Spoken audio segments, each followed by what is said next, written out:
Let's start by animating the chopper title. What I'd like to do is have it fly in from the left. So I'm going to pull it off stage here. I'll pull it down just a little bit so it's down kind of in line with the bottom of my logo.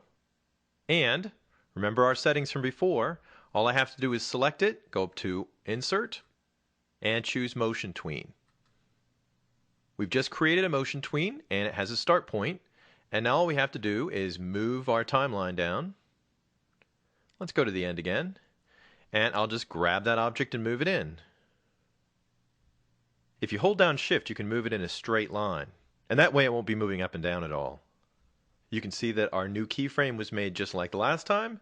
And if we move our playhead around, we can see that our text comes flying right on in.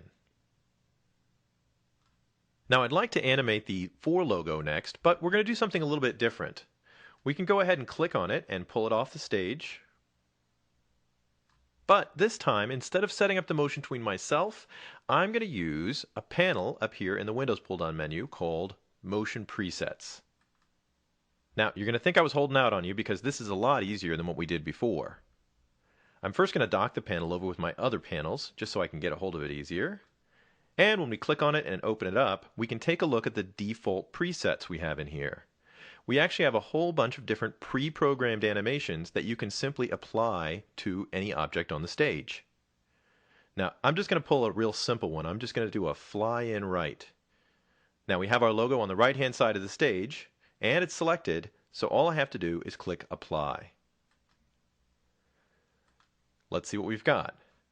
Now, first of all, the preset has a fixed number of frames in it, so our animation's been shortened quite a bit. Let's move our playhead backwards so that we can find it. There's my For logo. You can see that it's coming right into position. And as we back off, you can see that it's already set up to fly right on in. It's even using some settings that we haven't even tried yet. We've got some transparency on this animation. What's nice about it, though, is that you can still modify it just like the other animations. For instance, I can stretch it back out to match the first animation that we had. I can even move my playhead to any of the keyframe locations and tuck things in just a little bit tighter. And we can make new keyframes wherever we wanted. Now let's take a look at what we've got. We've got both of our logo pieces kind of coming in and meeting each other in the middle here. I'd actually like both of those to move a little faster, so I'm just going to grab them and squish them down so that they're maybe about 20 frames long.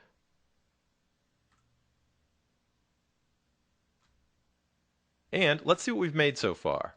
I'm just going to back up by choosing Control Rewind, and then we'll go and hit play. There you can see my logos kind of come in as the chopper's coming up. As you can see, using a motion preset gives me pretty much the same kind of animation that I would get if I built it myself. And since you can edit all of the settings and change it all around, you can easily use them as starting points for your animation. Now, all of our motion tweens can also be moved around in time as well. What I'd really like as a sequence for our animation is I'd like the chopper to start coming up and get into its hover mode and then have the logos come out. Well, we can do that just by grabbing the logo as is and moving it around in the timeline. You can see that the program automatically leaves behind a blank keyframe at the beginning because the logo is not going to be there, and we can still stretch and move the animation any direction we want. I can even resize it from the front end as well.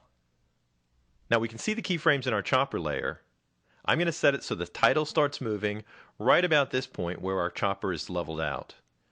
We'll do the same with the title by just grabbing it and moving it over as well. I'll scrub that back and forth and we'll see how that looks. Here comes my chopper 4 logo. And now the only problem is my logo is disappearing before the chopper goes off the stage. We can always move around our keyframes though to get the timing we want. So let's make a couple of adjustments.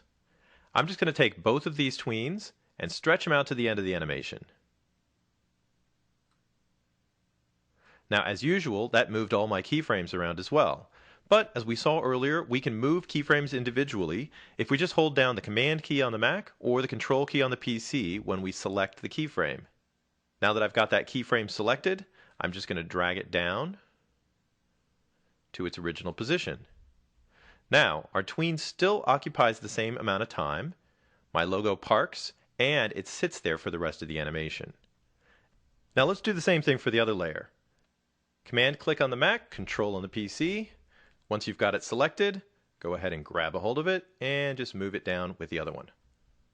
If we drag our playhead around to preview, we can see that the chopper comes up, our logo comes together, and then the logo stays there on the screen.